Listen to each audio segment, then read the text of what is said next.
नमस्कार दोस्तों, आप सभी का स्वागत है हमारे YouTube चैनल मान्या लाल किताब रेमेडीज में। आज मैं आपके साथ बात करने जा रहा हूं मेष राशि के बारे में और आज का मुख्य टॉपिक होगा दिसंबर 2025 का महीना मेष राशि के जातकों के लिए कैसा रहेगा। इस महीने ग्रहों का जो बड़ा परिवर्तन होगा उसका कैसा प्रभाव, अगर आप अपना व्यापार करते हैं तो स्थितियां कैसी रहेंगी, अगर आप नौकरी करते हैं तो आपका परफॉर्मेंस कैसा रहेगा, आपकी हेल्थ कैसी रहेगी। बात करेंगे आपके करियर को लेकर कैसी अपॉर्चुनिटीज आपको मिल सकती हैं। अगर आप स्टूडेंट हैं तो आपकी शिक्षा को लेकर, आपकी हायर एजुकेशन को लेकर, आपके एग्जाम्स को लेकर ये टाइम कैसा रहेगा। वहीं अगर आप विदेश जाना चाहते हैं या विदेश में रहते हैं, आपके रिलेशनशिप के बारे में, आपकी लव लाइफ से लेकर आपकी मैरिड लाइफ किस प्रकार से रहने वाली है। तो दोस्तों, इसके लिए हम आपके लिए बहुत इंपॉर्टेंट जानकारी लेकर आए हैं। सो वीडियो को अंत तक सुनिएगा, क्योंकि आज हम आपके जीवन के हर पहलू के बारे में बात करेंगे कि ये जो इस वर्ष का अंतिम महीना दिसंबर 2025 है, क्या बड़े बदलाव आपकी लाइफ में लेकर आया है। तो सुनिए, एक तो शनि जो है वो मार्गी अवस्था में होंगे, दूसरा देवगुरु बृहस्पति जिनको धन और ज्ञान का कारक कहा जाता है, ऐसे में गुरु का कर्क राशि से निकलकर फिर से मिथुन राशि में प्रवेश करना, इसके भी अपने ही मायने जो है वो होते हुए दिखाई देंगे। और उसके साथ साढ़े सती का जो प्रभाव मेष राशि वालों के ऊपर चल रहा है उसमें भी बड़ा बदलाव इसलिए आएगा क्योंकि शनि वक्री से मार्गी अवस्था में आ जाएंगे। तो दोस्तों, यहां पर मैं साढ़े सती के बारे में थोड़ा सा आप लोगों को पहले ही बता देता हूं। साढ़े सती का प्रभाव उन लोगों के लिए ज्यादा परेशानी का कारण बनता है जिनकी जन्म कुंडली में चंद्रमा खराब अवस्था में होते हैं। उनसे अपने मन के ऊपर कंट्रोल नहीं होता और वो भावनाओं में बहकर कुछ गलत कार्य कर जाते हैं। इसके कारण साढ़े सती जो है वो उनके ऊपर ज्यादा हैवी हो जाती है। लेकिन अगर आपकी जन्म कुंडली में चंद्रमा मजबूत अवस्था में विराजमान है, किसी पापी ग्रह के साथ नहीं है या उनके साथ दृष्टि नहीं पड़ रही और 6, 8, 12 में विराजमान नहीं है, तो ऐसे में साढ़े सती ज्यादा परेशान नहीं करती। और वहीं अगर आपकी कुंडली में मंगल भी मजबूत अवस्था में है, आपका लग्नेश मजबूत अवस्था में है और शनि जो है वो भी अच्छी अवस्था में विराजमान है, तो जाकर आप लोगों को यही साढ़े सती जो है वो किसी बड़े मुकाम पर पहुंचा जाएगी। जो जितने भी बड़े अभिनेता हुए हैं, जितने बड़े मंत्री हुए हैं, जो बड़े बड़े पदों के ऊपर गए हैं, तो वो साढ़े सती में ही उनको बहुत बड़ी सेटलमेंट जो है उनको लाइफ में मिली है, बड़ी पदवियों से उनको नवाजा गया है। ऐसा प्रभाव साढ़े सती में मिलता है। लेकिन अगर कुंडली में चंद्रमा ही खराब अवस्था में है और आपका लग्नेश भी जो है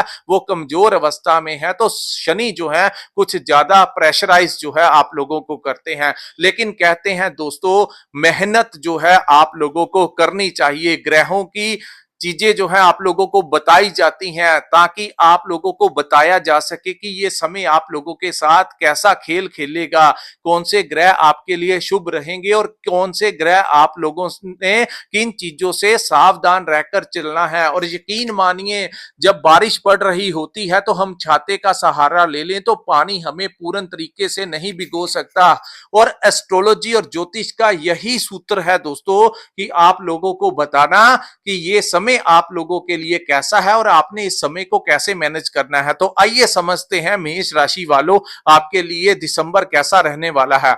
तो ये जो सामने आपके मैंने कुंडली बनाई है, ये आपकी चंद्र राशि के अनुसार मेष राशि की कुंडली है। जिनकी जन्म राशि मेष है, जिनकी नाम से मेष राशि है, उनके ऊपर ये बातें इंप्लीमेंट होंगी। हालांकि ज्योतिष शास्त्र के बड़े सूत्र होते हैं, यहां पर सबसे ज्यादा प्रभाव उन ग्रहों का होता है जिनकी महादशा और अंतरदशा आपके ऊपर चल रही होती है। वो ग्रह जिन भावों में बैठे होते हैं उनका प्रभाव सबसे ज्यादा देखने को मिलता है।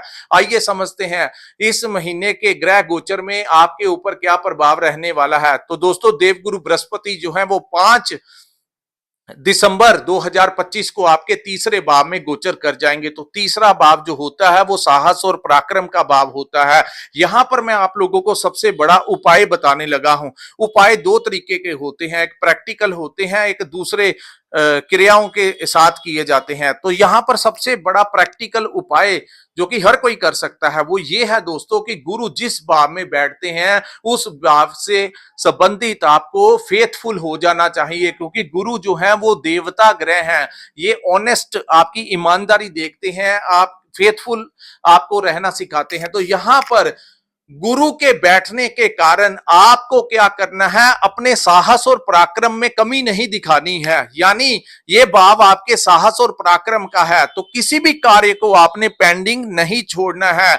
चाहे आपका व्यापार हो, चाहे आप स्टूडेंट हैं, पढ़ाई का मामला हो, चाहे आपका किसी भी तरीके से आपने लाइफ में अगर आप नौकरी भी करते हैं, तो आपके समक्ष जो कार्य आ रहे हैं उसको टाइमली निपटाएंगे तो गुरु यहां पर आपको अच्छा प्रभाव देंगे। लेकिन अगर आपने यहां पर गुरु के साथ ईमानदारी नहीं की, अपने आप के साथ ईमानदारी नहीं की, टाइम को टालते रहे कि अगले सप्ताह करेंगे, अगले महीने करेंगे, कल करेंगे, तब जाकर गुरु यहां पर आपके साथ डिसऑनेस्ट हो जाएगा। तो गुरु को सही पकड़ में रखना चाहते हैं तो यहां पर अपने कामों को टाइमली निपटाइए। दूसरा, ये भाव आपके दोस्तों मित्रों का भी भाव है, तो दोस्तों मित्रों के साथ भी अपने रिलेशन को अच्छा रखिए, उसमें ऑनेस्टी रखिए, फेथफुल उनके साथ रहिए, तो दोस्त मित्रों के साथ आपकी दूरियां नहीं बढ़ेंगी। वैसे तीसरे भाव में जब गुरु आते हैं तो दोस्तों के साथ दूरियां भी बढ़ाते हैं, तो इन चीजों का आपको ध्यान रखना है। अगर ऐसे सर्कमस्टेंसेस बने तो आपने तुरंत उनको कंट्रोल करना है, ना कि उनके अंदर उलझ के रह जाना है। उसके बाद हम बात करेंगे आपके पंचम भाव की, जो कि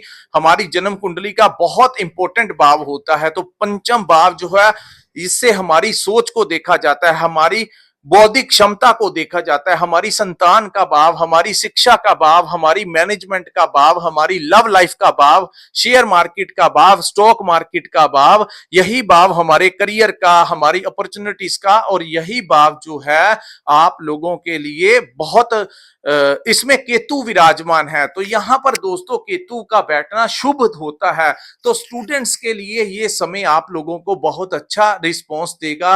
आपके हायर स्टडी के लिए अगर आप कुछ करना चाहते हैं तो उसके रास्ते खोलेगा। बहुत अच्छा टाइम है, स्टूडेंट्स का कंपटीशन है, उनको सक्सेस मिलेगा, पढ़ाई के लिए उत्तम टाइम ये वाला होगा। दूसरा, इस भाव को संतान, तो संतान प्राप्ति के भी प्रबल योग इस समय बनेंगे, लेकिन केतु जो है वो डिटैचमेंट भी करवाता है। तो संतान को लेकर, उनकी हेल्थ को लेकर, उनकी स्टडीज को लेकर, उनके करियर को लेकर आपके दिमाग में कुछ चिंताएं भी रह सकती हैं।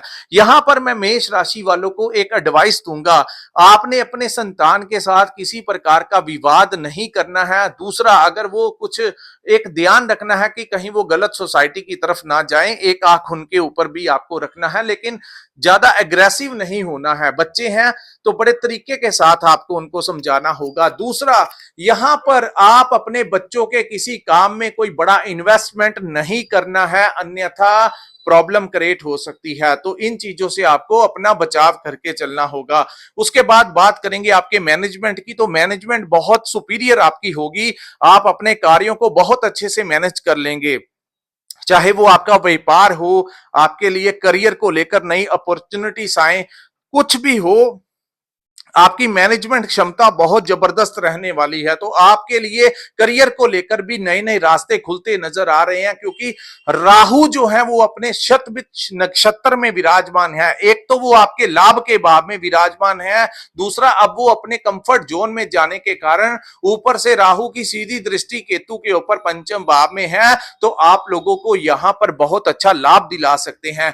अगर आपने कोई पैसा शेयर मार्केट में या स्टॉक मार्केट में इन्वेस्टमेंट किया हुआ है तो वहां से आपको अच्छा लाभ इस समय प्राप्त हो सकता है। उसके बाद हम बात करेंगे, लेकिन नए अगर आप पैसा लगाना चाहते हैं लॉन्ग टर्म पीरियड में इन्वेस्ट कीजिए, इस समय शॉर्ट टर्म में ज्यादा मत करना, क्योंकि अपनी कुंडली देख लेना कि अगर आपकी कुंडली में महादशा अंतरदशा अच्छे ग्रहों की चल रही है या फिर शनि ज्यादा पीड़ित अवस्था में नहीं है तो आपके लिए ये समय अनुकूल रहेगा। लेकिन कहीं शनि ज्यादा खराब अवस्था में है तो कुछ, क्योंकि वो खर्च के भाव में बैठे हैं, तो कई बार वो आपका गलत साइड से आपका पैसा निकलवा देते हैं। तो इन चीजों का ध्यान जो है वो आपको रखना है। ये एनर्जी आपको महसूस करवा देते हैं कि आपके साथ कैसी घटनाएं घटित हो रही हैं।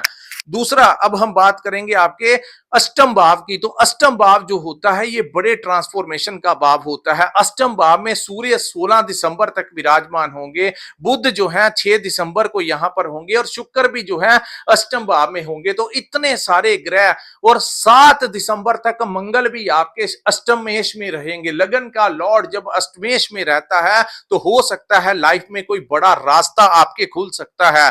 लेकिन अष्टम भाव ज्यादातर खाई है, उन लोगों को ज्यादा लाभ मिलेगा जो रिसर्च के क्षेत्र में काम करते हैं, आईटी सेक्टर के क्षेत्र में काम करते हैं, इंजीनियर्स हैं, डॉक्टर्स हैं, टेक्निकल लाइन के साथ जुड़े हैं, रिसर्च लाइन के साथ जुड़े हैं, ज्योतिष लाइन के साथ जुड़े हैं, अकल्ट साइंस के साथ जुड़े हैं, हीलिंग वगैरह करवाते हैं, इन लोगों को कंसल्टेंसी वगैरह देते हैं, इन लोगों को अच्छा खासा अचानक से लाभ होने की संभावनाएं हैं। जिंदगी में कोई बड़ा बदलाव इस समय आ सकता है।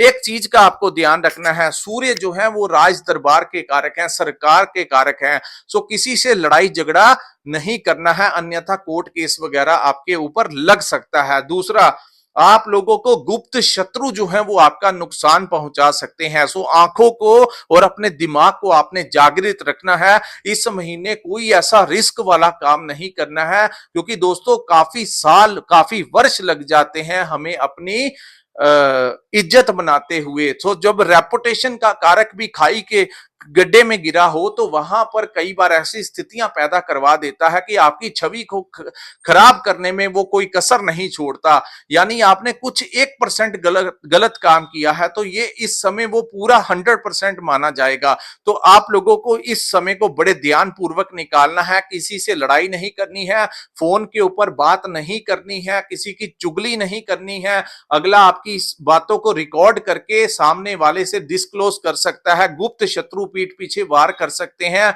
उनसे अलर्ट रहना है। तो ऐसी चीजें बड़ा ध्यान रखना है। दूसरा, विदेश जाने के योग इस समय आप लोगों के इस महीने बनते हुए दिखाई दे रहे हैं, लेकिन बुध भी अष्टमेश में रहने के कारण बुध जो है दोस्तों वो डॉक्यूमेंट्स के साथ जुड़े हैं। किसी भी लीगल डॉक्यूमेंट्स के ऊपर सिग्नेचर करने से पहले आपको बड़ा सोच विचार करके चलना होगा।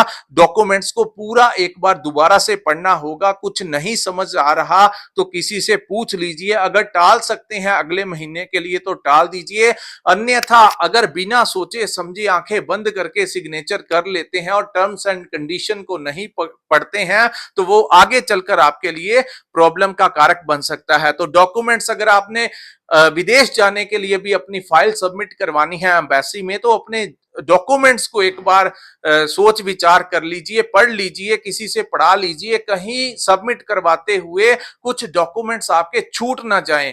तो इन चीजों का आपने बहुत ध्यान देना है। खास करके जो काम कागजात के साथ जुड़ा हुआ है उनसे आपने तरीके के साथ चलना है। इस महीने आपकी मुलाकात कुछ ऐसे लोगों के साथ हो सकती है जो रहस्यमय विद्या के साथ जुड़े हैं, चाहे वो ज्योतिष हो गए, चाहे वो तांत्रिक हो गए, तंत्र विद्या के ज्ञाता हो गए, किसी के पास सिद्धियां हैं या कोई हीलिंग वगैरह, कुछ ऐसी एनर्जीज के साथ जो लोग जुड़े हुए हैं उनके साथ आपका मेल मिलाप इस महीने करवा सकते हैं। दूसरा, अगर आप भी इंटरेस्टेड हैं तो वो आपका भी मन जो है इन चीजों की तरफ, इन गतिविधियों की तरफ जो है वो बढ़ सकता है। ऐसी संभावनाएं जो है इस महीने बनती हुई दिखाई दे रही हैं। सो उसके बाद जब सूर्य यहां से निकल जाएंगे, यानी 16 दिसंबर के पश्चात सूर्य यहां पर से निकल जाएंगे तो बहुत बड़ा संकट जो है वो भी टल जाएगा, जो कि आपकी छवि को खराब ना कर जाए। तो ये समय बड़े ध्यान पूर्वक आपको निकालना है। अगर आपकी लाइफ में ऐसी स्थितियां बनी है तो कृपया नीचे कमेंट करके जरूर बताया कीजिए कि ऐसी स्थितियां आपके साथ भी बनी हुई हैं।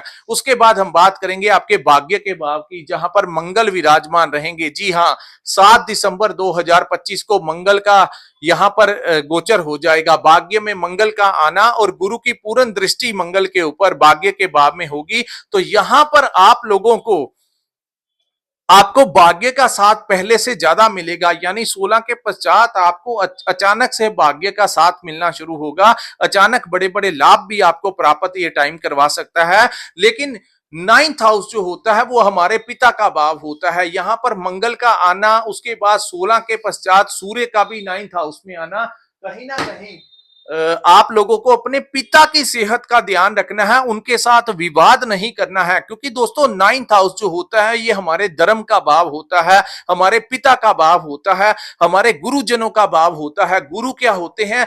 जो हमारे टीचर्स हैं, चाहे हम स्कूल में पढ़ते हैं, कॉलेज में पढ़ते हैं, यूनिवर्सिटी में पढ़ते हैं, चाहे हम किसी रेस्टोरेंट में काम करते हैं, वहां के जो बॉस हैं, जो वहां के ऑनर हैं, वो भी हमारे कहीं ना कहीं किसी ना किसी रूप में गुरु ही हैं।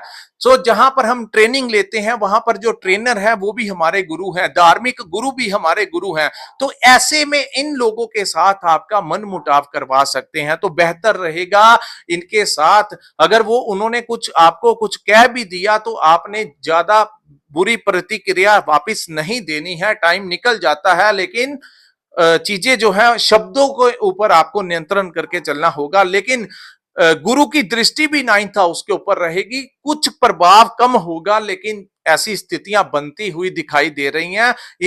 इन लोगों के साथ, अपने पिता के साथ आपको बड़ा ध्यान जो है वो रखना होगा। उसके बाद हम बात करेंगे दोस्तों आपके 11th हाउस की, जहां पर महाबली राहु जो है वो बैठे हैं, इस युग के राजा।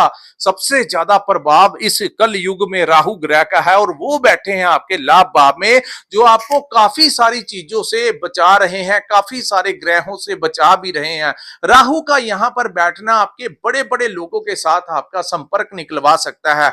बड़े पॉलिटिशियन हो गए, आपको कोई बड़ा डेजिग्नेशन दिला सकता है, आपका संपर्क किसी बड़े ऑफिसर के साथ करवा सकता है। आपके अगर बड़े बड़े लोगों के संपर्क ऑलरेडी बने हुए हैं, तो इन दिनों आप उनसे कोई कार्य ले सकते हैं, यानी वो लिंक जो है इस समय आपके कैश हो सकते हैं। तो आप लोग इस राहु का जो साथ आपको मिल रहा है उसका भरपूर फायदा उठाइए। अगर आपका कोई भी काम अटका लटका हुआ है, तो इस समय अगर आपको किसी की सपोर्ट की जरूरत है, तो अगर आप वहां पर जाकर उनसे बात करेंगे, तो काफी हद तक वो लोग आपका कार्य जो है वो आपकी बात सुनेंगे भी, और वो आपका कार्य कर भी सकते हैं। यहां पर राहु का बैठना आपको अन्य स्तोत्रों से भी धन दिलाने में सक्षम होता है। आपकी डिजायर्स जो है वो यहां पर बढ़ाते हैं राहु जब आते हैं। तो आपके राहु इस समय और भी ज्यादा मजबूत अवस्था में आने के कारण आपको बहुत बड़ा लाभ इस समय प्राप्त करवा सकते हैं। अब मैं बात करूंगा दोस्तों शनि ग्रह के बारे में। शनि जो है वो वक्री से मार्गी अवस्था में आए हैं। जी हां, यहां पर आपको कहीं ट्रांसफर आपकी करवा सकते हैं, यानी दिसंबर के महीने या नवंबर के महीने के लास्ट डेट्स के आसपास आप अगर किसी जगह पर काम करते हैं, तो वहां से आपकी स्विचिंग करवा सकते हैं। आपको फॉरेन से व्यापार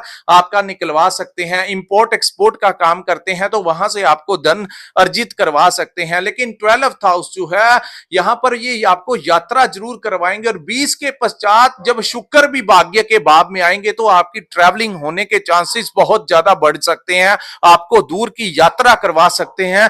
वहीं शनि का यहां पर आना आपके खर्चों को भी बढ़ाता हुआ नजर आ रहा है, तो ध्यान ये रखना है, क्योंकि शनि की पूर्ण दृष्टि आपके छठे भाव के ऊपर पड़ेगी। तो छठा भाव जो है ये आपके रोग ऋण शत्रु का भाव है। एक तो आपने शत्रुओं से बचाव रखना है, दूसरा अपनी हेल्थ का बड़ा ध्यान रखना है, अपने खान पीन का ध्यान रखिए, रूटीन में एक्सरसाइज कीजिए, सैर कीजिए, वॉक कीजिए, योगा कीजिए, कुछ ना कुछ कीजिए, ताकि आपकी बॉडी जो है वो ठीक रह सके। तो खान पीन का भी आपको ध्यान रखना होगा। कहीं ना कहीं किसी परिवार के लिए ही सही दवाइयों के ऊपर आपका खर्च करवा सकता है ये टाइम। यहां पर आप लोगों को दूसरा, किसी से लड़ाई झगड़ा नहीं करना है, अन्यथा कोर्ट कचहरी के मामलों में भी आपको वकीलों को भी पैसा देना पड़ सकता है। ऐसी स्थितियां यहां पर बैठे शनि जो है वो बनाते हैं। लेकिन राहु और केतु, क्योंकि वो दोनों उनके गनमैन कहा जाता है, उनको उनके अंगरक्षक कहा जाता है, और कुंडली में ये भी देखा जाता है कि शनि के साथ कहीं राहु केतु तो पीड़ित नहीं है। तो इस समय राहु केतु उच्च अवस्था में होने के कारण काफी लोगों को साढ़े सती के प्रभाव का पता ही नहीं लगेगा। तो इन चीजों का ध्यान रखना होगा।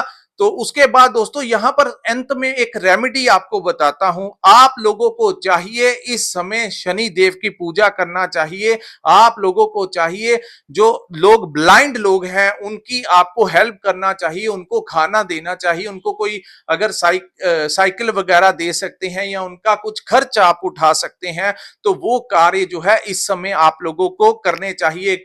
कौवे जो होते हैं उनको खिलाना है, गाय की सेवा करनी है, किसी अपाहिज इंसान, किसी लाचार इंसान जिसके जो आर्थिक तौर पर बहुत कमजोर है, उसकी आप मदद कर सकते हैं, किसी बच्चे की फीस का इंतजाम आप करवा सकते हैं। तो ऐसे में पुण्य के कार्य आप कीजिए, सेवा के कार्य आप कीजिए, ताकि साढ़े सती जो है वो अन्य तरफ से आपका धन जो है, रोग ऋण शत्रु के ऊपर आपका धन जो है वो खर्च ना कहीं करवा दे। तो यही रहेगा कि आप पहले से ही अपनी इनकम का कुछ हिस्सा जो है वो दान में जरूर दीजिए। इस युग में सबसे बड़ा उपाय दान ही होता है।